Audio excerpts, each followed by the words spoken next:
നീ എന്തിനാ എന്നോട് ഇങ്ങനെ ദേഷ്യപ്പെടുന്നേ? എന്ത് പറഞ്ഞാലും എന്ത് ചെയ്താലും ദേഷ്യമാണ് എന്നോട്.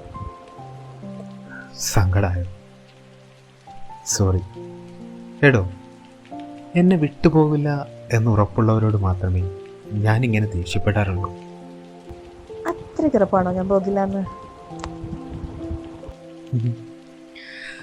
ഒരു ദേഷ്യത്തിനപ്പുറം എന്നെ അറിയുന്ന 2 പേരേ ഉള്ളൂ ഈ ലോകത്ത്. ശരിക്കും? 100%. ആ, അത് പോട്ടെ. ആരാ ഈ രണ്ടാമത്തെ ആൾ? അമ്മ. ഞാൻ എത്ര മോശമായാലും ഈ 2 പേർക്ക് എന്നെ വിട്ടുപോകാൻ കഴിയും. അതെൻ്റെ വിശ്വാസം. സോറി. എനിക്ക് എന്ത് ഇഷ്ടമാണെന്നറിയോ നിന്നെ?